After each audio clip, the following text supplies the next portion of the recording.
Hello class, welcome back बच्चों। तो प्यारे बच्चों, स्टार्ट कर रहे हैं नया लेक्चर। अब वो आज एक छोटा चैप्टर शुरू करेंगे। लेक्चर लगाएंगे सिर्फ 4 से 5 और कंट्रोलिंग खत्म कर देंगे। ठीक है जी बाबू। मैं स्टार्ट कंट्रोलिंग कर रहा हूँ, लेकिन एक बार मैं पोस्ट डीसी वाली पूरी टेबल बनाऊंगा। आप सबके लिए रिवीजन हो जाएगा, आयुष्य का थोड़ा सा कवर हो जाएगा पोर्शन। ठीक है जी। और उसके बाद मैं कंट्रोलिंग शुरू कर दूंगा हाथों हाथ, और मैं बहुत ज़्यादा टाइम नहीं लगाऊंगा टेबल में। अभी आप काफ़ी जान चुके हो, और ये टेबल मैं बोर्ड पर शायद चौथी या 5वीं बार बना लूंगा। ठीक है। और मैंने कहा था साल में 20 बार बनती है, कहीं नहीं नोट डाउन करना, सब दिमाग में फिट हो जाएगा। ठीक है जी। चलो सामने देखो बाबू। मैनेजमेंट के ना 5 फंक्शन हैं, जिन्हें हम प्यार से बोलते हैं पोस्ट डीसी। बेटा, first function is planning, then organizing, staffing, directing and controlling.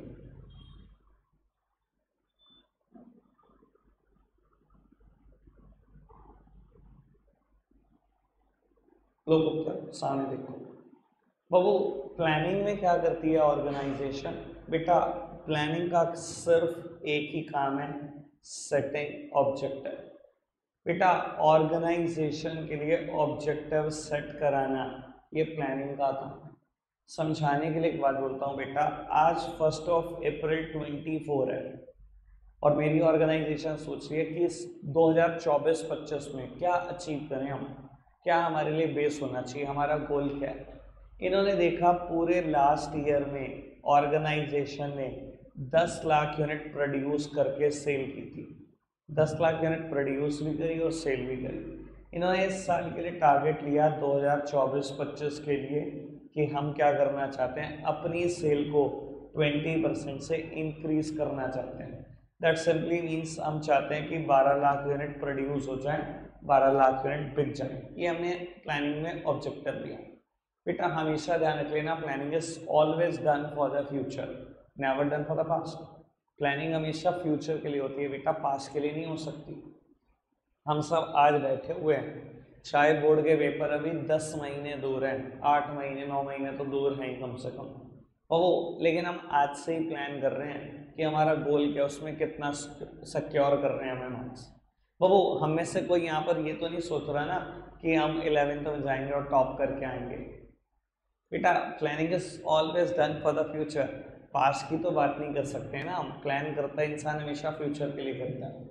बाबू, आगे बढ़ाते हैं बात को। प्लानिंग का काम सिर्फ ऑब्जेक्टिव सेट कराना है। जिस दिन प्लानिंग पढ़ाऊंगा तो और डिटेल की बात करूंगा। ऑर्गेनाइजिंग आप मुझसे पढ़ चुके हो बेटा। ऑर्गेनाइजिंग का काम है सारे रिसोर्सेस को इकट्ठा कराना, एक्सेप्ट ह्यूमन रिसोर्सेस। बेटा, ये जो हमने टारगेट सेट किया अपने 12 लाख यूनिट प्रोड्यूस करके बेचने का, बेटा मेरे पास ऐसा हो सकता है बेटा कि मशीनरी बड़ी लिमिटेड हो, बस इतनी ही मशीनरी हो जो 10 लाख यूनिट बना सकती थी और बेच सकती थी। मैंने पिछले साल 10 लाख यूनिट बनाई भी और बेची भी हैं, पर मेरे पास एक भी मशीन ऐसी नहीं है जो 10 लाख से ऊपर एक भी यूनिट बनाते। सारी मशीन की कैपेसिटी मिलाकर 10 लाख है। तो बाबू, जो रिसोर्सेज चाहिए मेरे ऑब्जेक्टिव को अचीव कराने के लिए, चाहे वो फिजिकल रिसोर्सेज हैं चाहे वो फाइनेंशियल रिसोर्सेज हैं, सब ऑर्गेनाइजिंग में इकट्ठा करो। बेटा, ऑर्गेनाइजिंग में लेकिन एम्प्लॉइज की चर्चा बिल्कुल नहीं होगी, ह्यूमन रिसोर्सेज की चर्चा बिल्कुल नहीं होगी। ह्यूमन रिसोर्सेज की चर्चा मैं स्टाफिंग में करता हूँ। समझाने के लिए एक बात बोल देता हूँ बेटा, मेरी ऑर्गेनाइजेशन में 2000 एम्प्लॉय काम करते हैं, 8 घंटे काम करते हैं। अगर वो 8 के 8 घंटे काम करे, 2 के 2000 एम्प्लॉय बिल्कुल नॉन स्टॉप बिना रुके, तो 11 लाख यूनिट बन सकती थी। पिछले साल हमने उनसे 10 लाख की बनवाई, 10 लाख ही बिक गई। एक्स्ट्रा हमने बनवाई नहीं क्योंकि हमारे पास इतना बड़ा ऑर्डर था ही नहीं कोई। बाबू, इस बार एक्सपेक्टेड है कि 12 लाख यूनिट बेचनी है। सर 2000 एम्प्लॉय तो काम कर ही नहीं सकते वो, अगर मैं उनसे पूरे 8 घंटे काम कराता हूँ तो जाके बनती हैं 11 लाख यूनिट। तो क्या मुझे नहीं लगता कि मेरे को और एक्स्ट्रा स्टाफ भी चाहिए होगा। बाबू, इस टारगेट को अचीव करने के लिए जितने भी रिसोर्सेज चाहिए, या तो ऑर्गेनाइजिंग में आते हैं या स्टाफिंग में आते हैं। क्योंकि मैं अभी ह्यूमन रिसोर्सेज की बात कर रहा हूँ, एक्स्ट्रा एम्प्लॉय हमेशा स्टाफिंग से आएंगे। ठीक है जी, मान लो मेरे को 300 स्टाफ की जरूरत और पड़ेगी इस टारगेट को अचीव करने के लिए। उन 300 के रिक्रूटमेंट, सिलेक्शन, ट्रेनिंग, कंपनसेशन सब कुछ यहीं पर होगा। आपको याद आ गई होगी कुछ बातें जो मैंने स्टाफिंग में बोली हुई हैं काफ़ी अच्छे तरीके से। ऑर्गेनाइजिंग में बेटा एक और काम भी करते हैं बेटा, इस काम का नाम है डिपार्टमेंटलाइजेशन। ये भी याद आया होगा, ऑर्गेनाइजिंग प्रोसेस जब मुझसे पढ़ा होगा तो बिल्कुल याद आ गया होगा बेटा। डिपार्टमेंटलाइजेशन का मतलब होता है पूरी ऑर्गेनाइजेशन के छोटे छोटे टुकड़े करना, उसको डिपार्टमेंट में डिवाइड कर देना। ठीक है जी, याद होगा फंक्शनल स्ट्रक्चर और डिविजनल स्ट्रक्चर। आगे बढ़ सकते हैं। सर अगर मैं कहूँ अभी तक सोचो क्या हुआ, तो बेटा हमने सिर्फ रिसोर्सेस पहले मतलब ये समझो, पहले हमने टारगेट सेट किया, इस टारगेट को अचीव करने के लिए जितने रिसोर्सेस चाहिए वो इकट्ठे कर लिए, चाहे फिजिकल और फाइनेंशियल रिसोर्सेस थे, चाहे ह्यूमन रिसोर्सेस थे। एक्चुअल वर्किंग स्टार्ट नहीं करी हमने। और ऐसा बोला जाता है बेटा, directing initiates action. Directing initiates action मतलब that simply means बेटा actual working starts with the directing only। Staffing तक तो सिर्फ रिसोर्सेज इकट्ठे करते हो जो भी टारगेट है उसको पूरा करने के लिए, एक्चुअल वर्किंग तो यहीं स्टार्ट होती है, यहीं प्रोडक्शन स्टार्ट होगा, यहीं सेल स्टार्ट होगा। ठीक है जी, पूरे साल भर प्रोडक्शन जो कर रहे होते हो, सेल्स कर रहे होते हो, वो डायरेक्टिंग फंक्शन के अंडर ही हो रहा होता है बेटा। ठीक है जी, और बाबू आज मान लो 31 मार्च 25 आ गई। अब ये बात आराम से सुनना, मैं यहीं से शुरू कर दूंगा चैप्टर। बाबू आज मान लो 31 मार्च 25 आ गई, आज क्या होगा बाबू, आज मेरी एक्चुअल परफॉर्मेंस निकल कर आ जाएगी कि 12 लाख यूनिट बनी और बिकी या नहीं। और मान लो मेरी एक्चुअल परफॉर्मेंस निकल कर आई, मैंने कैलकुलेट करा 11.5 लाख यूनिट बनी भी और बिक भी गई। क्या करूंगा मैं कंट्रोलिंग में? और बेटा इस एक्चुअल परफॉर्मेंस को कंपेयर करता हूं विद माय स्टैंडर्ड्स, और ये वही स्टैंडर्ड्स हैं बेटा जो at the planning stage setup हुए थे। ये स्टैंडर्ड ही तो है, स्टैंडर्ड कह लो, गोल कह लो, बेंचमार्क कह लो, ऑब्जेक्टिव कह लो, सब एक ही तो जैसी बातें हैं। बाबू मेरी एक्चुअल परफॉर्मेंस निकल कर आई 11.5 लाख यूनिट, जबकि मेरा टारगेट था बेटा 12 लाख यूनिट को बेचने का। मुझे भी पता लग रहा है कहीं ना कहीं कमियां रह गई। जब मैं कंपेयर करूंगा एक्चुअल परफॉर्मेंस को स्टैंडर्ड के साथ, तो बाबू कहीं ना कहीं कुछ कमियां, वो डेविएशन निकाल कर देगा। और मुझे दिखाई दे रहा है यार कमी रह गई है, 50,000 यूनिट प्रोड्यूस क्यों नहीं हुई, 50,000 यूनिट क्यों नहीं बिकी। बेटा टॉप मैनेजमेंट का हमेशा कंसर्न रहता है कि अगर कोई कमी इंपॉर्टेंट है ना, उसके खिलाफ आज ही बिल्कुल अभी एक्शन ले लो, करेक्टिव एक्शन ले लो बिल्कुल अभी, और एक हम कंट्रोलिंग नहीं कर देगा। ऐसा क्यों कह रहा हूं मैं बेटा कि अभी एक्शन ले लेना? देखो अगर आज और अभी एक्शन नहीं लोगे ना, तो ये कमियां हर साल चलेंगी, नहीं रुकेंगी। बेटा टॉप मैनेजमेंट जानने में इंटरेस्टेड है क्या पॉसिबल कॉजेज ऑफ डेविएशन है। ये जो डेविएशन आ गया, ये जो कमी आ गई 50,000, इसका कारण क्या है? और बाबू जब इन्होंने तहकीकात करी पूरी, तो बाबू इनको पता लगा कि कमी क्या है, मशीनरी बार बार ब्रेक डाउन हो जाती है। एक मशीनरी हमारे पास काफ़ी पुरानी है, वो बार बार ब्रेक डाउन हो जाती है, बार बार रिपेयर मांगती है, रिपेयर करते हैं तो अब स्टार्ट होती है। ये कमी आई है, हर हफ्ते में 2 बार मशीन खराब हो रही थी, ये दिक्कत रही, जिसकी वजह से क्या हुआ, रोज हमारा 1-2 घंटे 1-2 घंटे 1-2 घंटे हर बार खराब होते रिपेयर करने में, पूरा साल भर हमने ऐसे ही खींचा, जिसकी वजह से 50,000 यूनिट कम बनी। अगर मशीनरी ब्रेकडाउन ना होती तो शायद पूरा टारगेट अचीव हो जाता। अच्छा देखो, अगर आपको आज पॉसिबल कॉज ऑफ डेविएशन पता लगे, आपको नहीं लगता इसके खिलाफ करेक्टिव एक्शन लेना चाहिए?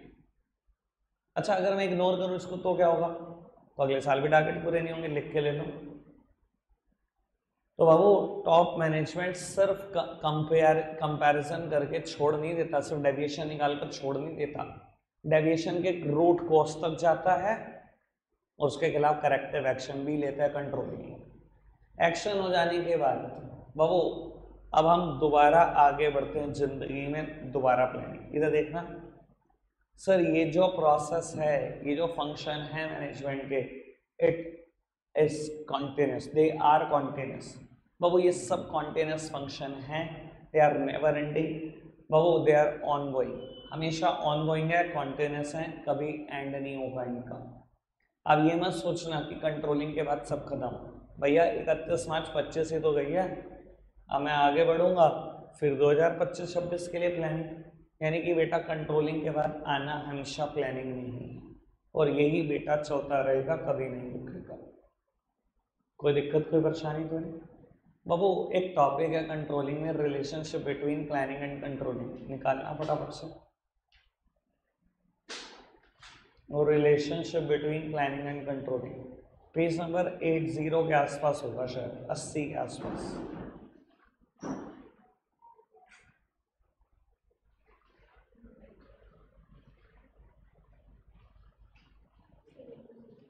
सेवेंटी 77 पर आ जाओ, पेज नंबर 77। टॉपिक मिल गया, मेरी तरफ देखो बस। अब इसके बाद जब मैं करा दूंगा तो पढ़ेंगे, आपको पता है नोट्स की कितनी अहमियत है। आ जाओ, मेरी तरफ देखना है बेटा। बाबू टॉपिक है relationship between planning and controlling. Paper में जब भी एक्सप्लेन कर रहा हूँ इसका 2 पार्ट करेंगे। Relationship between planning and controlling का पहला पार्ट है, प्लीज सामने देखो मेरी तरफ।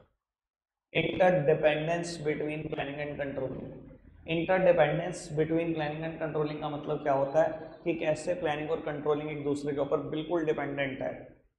एक निकाल तो दूसरा खत्म है। और दूसरा है बेटा difference between planning and controlling. बाबू इस बात को प्रूव करने के लिए मैं 2 अलग अलग हेडिंग का सहारा लूंगा और प्रूव करूंगा। और प्लानिंग और कंट्रोलिंग में डिफरेंस भी है बाबू, इसको प्रूव करने के लिए भी मैं 2 हेडिंग का सहारा लूंगा। यानी कि बेटा जब ये टॉपिक पेपर में आएगा तो टोटल 6 बातें लिखनी है। एक हेडिंग ये, इसको एक्सप्लेन करने के लिए 2 और हेडिंग, ऐसे ही एक हेडिंग ये, इसको एक्सप्लेन करने के लिए भी 2 हेडिंग। टॉपिक का मतलब समझ में आया बाबू। Interdependence between planning and controlling, कैसे प्लानिंग और कंट्रोलिंग एक दूसरे के ऊपर डिपेंडेंट है, मैं वो एक्सप्लेन कर रहा हूँ बाबू। पहली हेडिंग है planning is meaningless without controlling. मतलब प्लानिंग का कोई मतलब ही नहीं है अगर कंट्रोलिंग नहीं है तो। ऐसा क्यों, इधर देखना चाहिए बाबू। कहते हैं प्लानिंग का कोई मतलब ही नहीं है अगर कंट्रोलिंग नहीं है तो। मैंने इस टॉपिक को समझाने के लिए स्पेशली ये डायग्राम बनाया, आप सामने देखते रहना, बिल्कुल आराम से समझ में आएगा बाबू। प्लानिंग के कोई मायने नहीं है अगर कंट्रोलिंग को आप मैनेजमेंट से बाहर कर देते हो बाबू। क्योंकि अंडर प्लानिंग हम क्या करते हैं, फ्यूचर कोर्सेज ऑफ एक्शन ही तो डिटरमाइन करते हैं कि हम फ्यूचर में क्या करेंगे।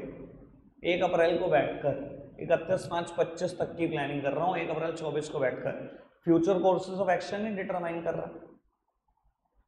And in order to determine that to what extent planning is successful we need the process of controlling. कि मेरे प्लान कितने सक्सेसफुल हुए, भैया मुझे कंट्रोलिंग चाहिए।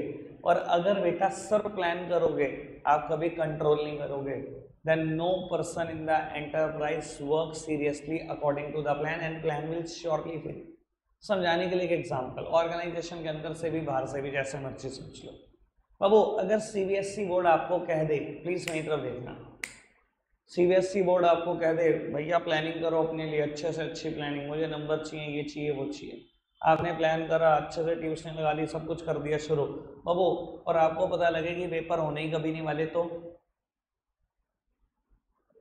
भाई अगर एक इंसान को बताओ सिर्फ प्लान करना है, एक्चुअल परफॉर्मेंस कोई नहीं देखता, यहाँ पर पेपर होते ही नहीं। मुझे बताओ ईमानदारी से कितने लोग पढ़ेंगे, शायद एक भी नहीं। तो यही मैं समझाने की कोशिश कर रहा हूँ। ये ऑर्गेनाइजेशन के बाहर से बोला मैंने, ऑर्गेनाइजेशन के अंदर से एक बात करते हैं बाबू। आज मेरी ऑर्गेनाइजेशन में ना 4 एम्प्लॉय नए आए सेलेक्ट होकर, मैंने चारों को बोल दिया हमारे यहाँ ना रोज टारगेट फिक्स होते हैं। उन्होंने कहा जी अच्छा बताओ हमारे लिए टारगेट क्या है। मैंने कहा जी आज का टारगेट है 15 यूनिट प्रोड्यूस होनी चाहिए। ऑब्जेक्टिव सेट करके दिया मैंने चारों को, 15 यूनिट प्रोड्यूस होनी चाहिए बाबू। जब वो शाम को 5 बजे फैक्ट्री गेट से बाहर निकल रहे थे, उन्होंने सोचा कुछ चेक करेगा, एक आदमी ने भी बेटा उनका एक्चुअल प्रोडक्शन चेक ही नहीं करा। दैट सिंपली मीन्स कंट्रोलिंग नहीं करी बाबू। अगले दिन फिर आते ही आपने उसको टारगेट बता दिया कि 15 यूनिट का टारगेट है, आज फिर उसकी किसी ने एक्चुअल प्रोडक्शन चेक नहीं किया बाबू। तीसरे दिन फिर यही हुआ। मुझे बस ईमानदारी से बताना, चौथे दिन से वो कभी 15 प्रोड्यूस करेगा बाबू। मैं यही बताने की कोशिश कर रहा हूँ कि अगर आप चाहते हो कि आपकी प्लानिंग सक्सेसफुल हो, you need the process of controlling. If controlling is taken away from the management, अगर मैनेजमेंट में से ये निकाल दो ना, then no person in the enterprise works seriously according to the plans, and plans will surely and surely fails। वो plan fail होंगे होंगे बेटा अगर एक्चुअल परफॉर्मेंस नहीं है तो। समझ में आई है मेरी बात? सिंपल है बात, अच्छे से समझ आ गई। आगे बढ़ाएं बात को। बाबू सेकंड हेडिंग है, दिखाई दे रहा है प्लानिंग और कंट्रोलिंग एक दूसरे के ऊपर डिपेंडेंट है। अगर कंट्रोलिंग नहीं तो प्लानिंग का भी कोई मतलब नहीं रह जाएगा, प्लान फेल होंगे। और बाबू दूसरी हेडिंग है controlling is blind without planning. Controlling अंधा है, उसे कुछ नजर नहीं आता प्लानिंग के बिना, और सच है बाबू। इस बार सोच लो प्लान्स नहीं है, प्लीज सामने देखो, और मैं टू वे एग्जाम्पल दे सकता हूँ दोनों तरफ से, ऑर्गेनाइजेशन के बाहर से भी अंदर से भी। बाबू मान लो आपने अपने लिए आज कोई प्लान नहीं कर रखा कि 12th क्या चलेगी कैसे चलेगी, कुछ नहीं, और रिजल्ट आता है, रिजल्ट डे आप में से एक स्टूडेंट सिक्योर करता है मान लो 88%। बस मुझे एक बात बता दो, हाउ डू आई नो कि 88% सफिशिएंट है या नहीं? मुझे कैसे पता लगेगा 88 सफिशिएंट है या नहीं, कम है ज़्यादा है, कैसे पता लगेगा? दिखाई दे रहा है कि वो एक्चुअल परफॉर्मेंस को कुछ नहीं दिखता कंट्रोलिंग प्लानिंग के बिना। अच्छा यही मैं कह दूं कि स्टैंडर्ड था 90%, अभी आप बोल दोगे ना 2% की कमी रह गई, और यही मैं बोल दूं स्टैंडर्ड था 85%, आप बोल दोगे ना स्टैंडर्ड को 3% से ज़्यादा हमने सुपरसीड करा, बोल दोगे कि नहीं बोल दोगे? और यही मैं कह दूं प्लान है ही नहीं और 88% है, सर कैसे पता करोगे ये 88% सफिशिएंट है या नहीं? सेम एग्जांपल ऑर्गेनाइजेशन के अंदर भी हो सकता है। आज एक एम्प्लॉई आया और पहले डे 9 यूनिट बनाकर चला गया, अगले दिन आया 12 बनाकर चला गया, उससे अगले दिन आया 8 बनाकर चला गया। मुझे बताओ कौन सी ज़्यादा ठीक है? एक्चुअल परफॉर्मेंस सही रास्ते पर है या नहीं, मुझे कैसे पता लगेगा? कितना सफिशिएंट है? 8 सफिशिएंट है, 9 है या 12 है? या टारगेट ही 15 का था? अगर टारगेट 15 का था तो कोई भी सफिशिएंट नहीं है। टारगेट 9 का था तो 2 दिन ठीक काम करा, 1 दिन खराब किया, और टारगेट है ही 7 का तो तीनों दिन ही एक्स्ट्रा ऑर्डिनरी काम करा। दिखाई दे रहा है बेटा, कंट्रोलिंग बिल्कुल अंधा हो जाता है प्लानिंग के बिना, उसे भी कुछ समझ नहीं आता कितना सफिशिएंट और कितना नहीं, कितना एक्यूरेट और कितना नहीं। एग्जाम्पल क्लियर हुए दोनों? बहुत अच्छे से समझ में आ गया ना? अच्छा एक काम करो, पहले ये 2 हेडिंग पढ़कर बताओ मुझे, फिर अगली 2 की चर्चा करता हूँ। Sir done?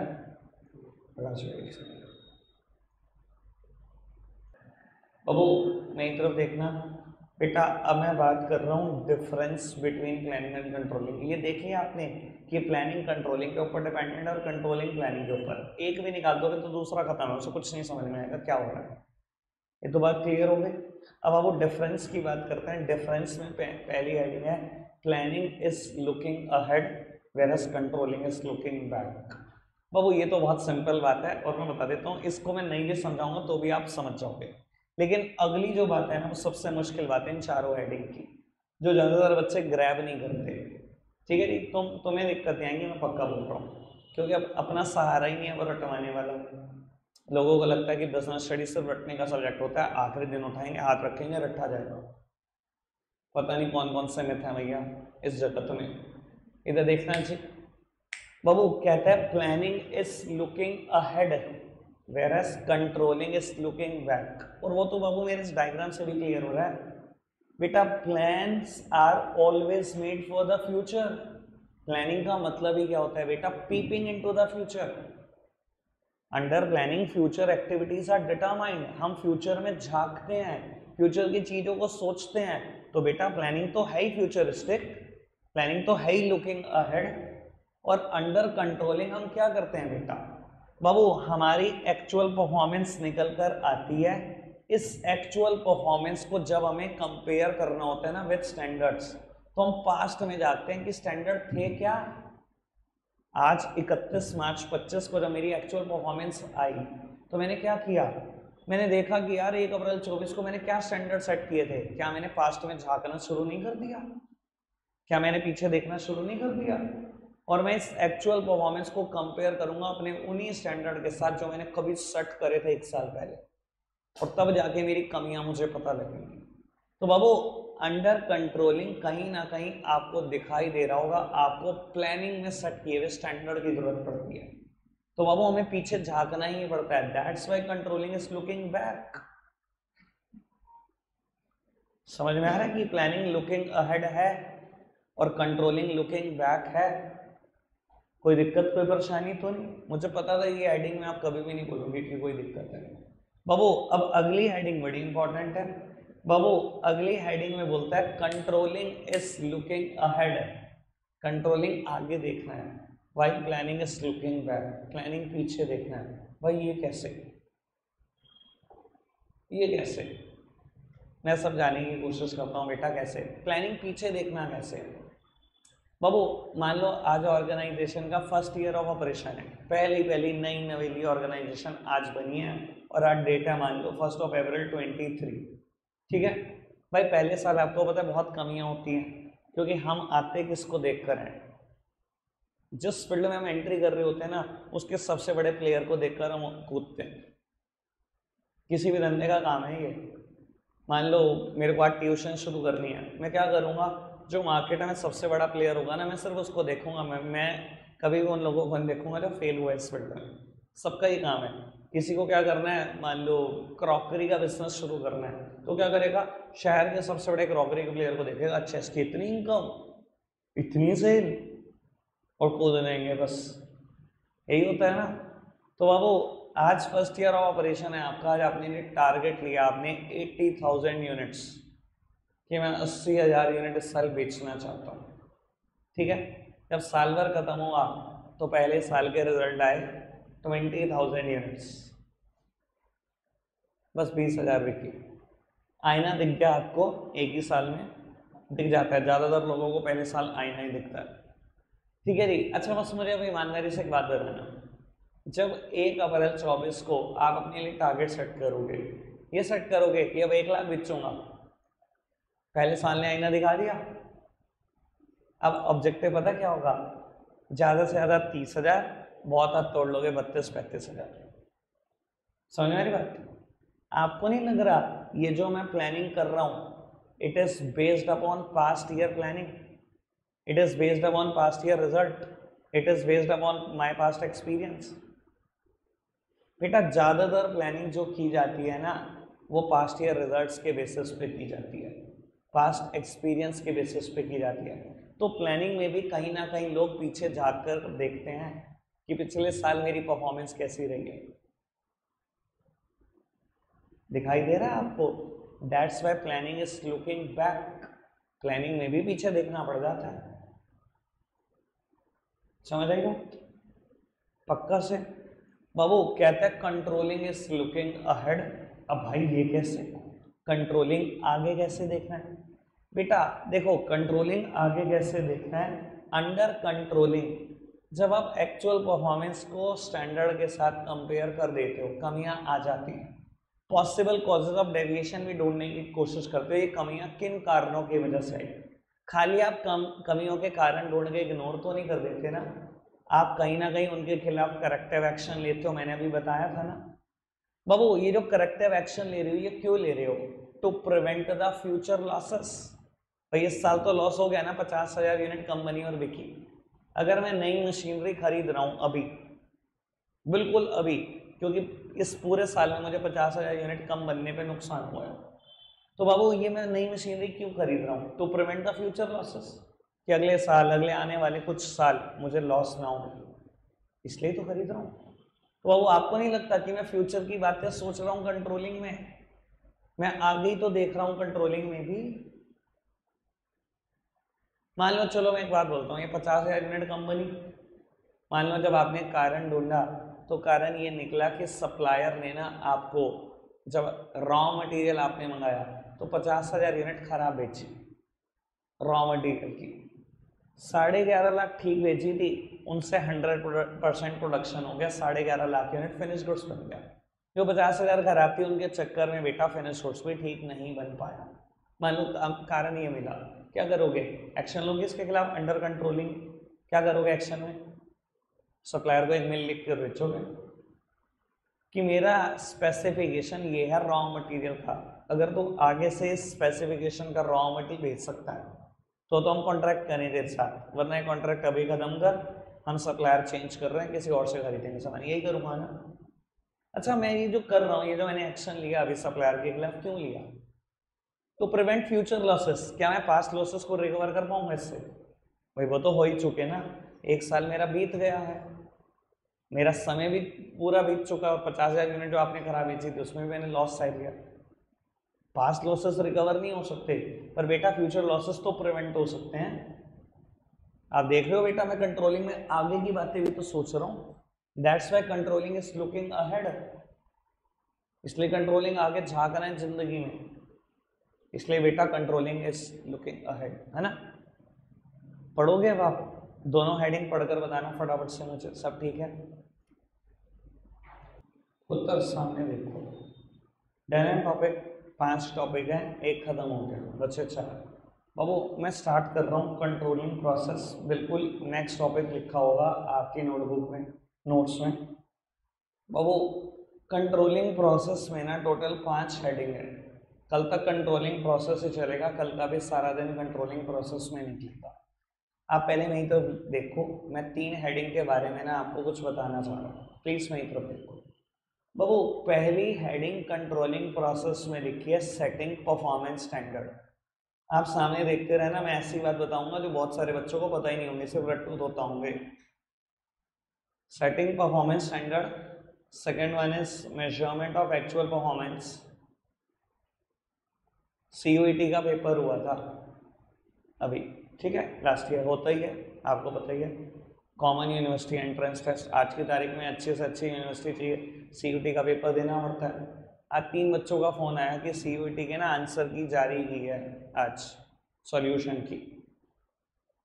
भाई मेन सब्जेक्ट मेरे से बड़े हुए बच्चे हैं अकाउंट्स BST को, तो बाबू उनका सीधा साधा कि भैया हमने अकाउंट्स, कईयों ने चूज नहीं करी, कहीं BST को प्रेफरेंस देते, 3 में से 2 के पेपर देते हैं। पर एक बच्चे का फोन आया, कहते BST को दोनों के आंसर की मैच कर ली भैया, 200 में से 200 है दोनों में, और कहीं कोई ट्यूशन नहीं लगाई। आपको लग रहा है ये चीज़ यहीं तक काम आएगी, बोर्ड में करके छुट्टी हो जाएगी, और मेरे बैच का टॉपर भी था वो लड़का। ऐसा नहीं होगा, पता नहीं कहाँ तक पहुँचाना है आपको इन चीज़ों ने। आप ढंग से सुनना, बहुत सारा लगेगा, बाकी आपकी इच्छा। बाबू सेकेंड हेडिंग लिखी हुई है measurement of actual performance, third heading लिखी हुई है comparing actual performance with predetermined standards.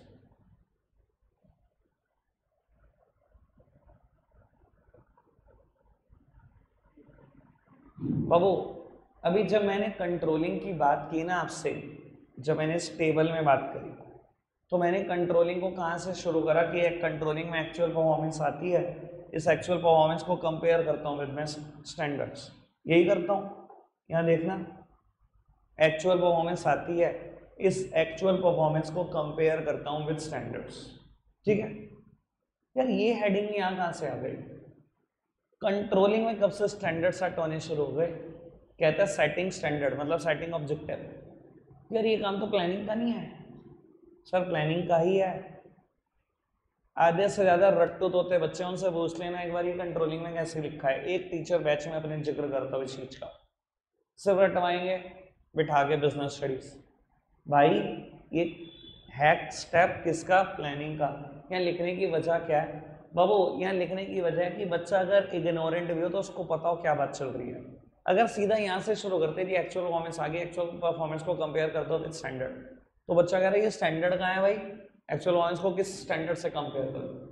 तो इस चीज को समझाने के लिए यहाँ पर दोबारा लिख दिया कि स्टैंडर्ड कभी सेट हुए हुए हैं भाई, भूल मत जाओ। समझ भाई बात? एक्चुअली में यहीं से स्टार्ट होता है कंट्रोलिंग प्रोसेस। ये पहला स्टेप कंट्रोलिंग प्रोसेस का नहीं होना चाहिए। क्लियर है बात? अब बाबू मेरे को स्टैंडर्ड के बारे में जो भी बताना है मैं और कुछ बोल देता हूँ, मेरी तरफ देखते रहना बाबू। ये देखने के लिए कि मैं, मेरी एक्चुअल परफॉर्मेंस राइट वे में प्रोसीड कर भी रही है नहीं, स्टैंडर्ड्स आर रिक्वायर्ड। आप अभी भी जानते हैं, अगर मैं ये हेडिंग ना भी बोलूं और मैं अगर आपसे कहूं कि आपको अगर कुछ लिखना हो तो लिख देना, तो पता है क्या लिख देना? Controlling is blind without planning, जो मैं भी पढ़ाकर खत्म हुआ मीटिंग। यानी कि सारी इंपॉर्टेंस बता दो स्टैंडर्ड की। बेटा standards are the criteria against which your actual performance will be measured. Standard ही तो वही क्राइटेरिया है जिसके अगेंस्ट आपकी एक्चुअल परफॉर्मेंस मेजर्ड होगी। सेम एग्जांपल मैंने अभी भी दिया था, मैं अगर मैं दोबारा बोलूँ वही बात, भाई आपके 88% आए हैं, आपको कैसे पता सब कुछ ठीक है कि नहीं? स्टैंडर्ड ही तो वो क्राइटेरिया है जिसके अगेंस्ट आपकी एक्चुअल परफॉर्मेंस को चेक किया जाता है, तो स्टैंडर्ड की तो इंपॉर्टेंस है ना। ऐसा बोला जाता है बेटा, standard act as a light house that warns and guide the ship at sea. Standard light house की तरह है बेटा। स्टीमर जा रहा है बेटा, बहुत अंधेरा हो चुका है, रात हो चुकी है, तूफान है, वो लाइट हाउस है स्टैंडर्ड, जो आपको रास्ता दिखाएगा आपको किस तरफ जाना है। बेटा पूरे साल भर कैसा काम करना है, किस स्पेस पे काम करना है, ये सब स्टैंडर्ड बताते हैं। मान लो मैंने पूरे साल के लिए ऑब्जेक्टिव दे दिया कि मैं 12 लाख यूनिट बनाना और बेचना चाहता हूँ, और पहले महीने बेटा यूनिट बनी 80,000। आपको कहीं ना कहीं आइडिया हो जाएगा यार 12 लाख साल की, एक महीने की 1 लाख, इस महीने बनी 80,000, मेरी पेस थोड़ी स्लो है, बढ़ानी चाहिए। सो स्टैंडर्ड आपको वार्निंग देते हैं, स्टैंडर्ड आपको गाइड करते हैं, गलत थोड़ी कह रहा है वो। ये स्टैंडर्ड की जरूरत है कंट्रोलिंग को। अगर मेरे को कुछ भी नहीं और आता, controlling is blind without planning वाला सारा मैटर चिपका देना। वरना दो बातें मैं आपसे स्पेशली चाहता हूँ आप इसमें जरूर लिखो। एक तो यही बात, standards are the criteria against which your actual performance will be measured, और एक दूसरी बात, standard act as a light house that warns and guide the ship at sea. कोई दिक्कत, कोई प्रश्न? बाबू बाकी बातें कल करेंगे। मेजरमेंट ऑफ एक्चुअल परफॉर्मेंस की और आगे की बहुत इंपॉर्टेंट है कंट्रोलिंग प्रोसेस, इससे इंपॉर्टेंट कुछ नहीं पूरे चैप्टर में। रखते हैं आज के लिए इतना ही है प्यारे बच्चों, बाय बाय।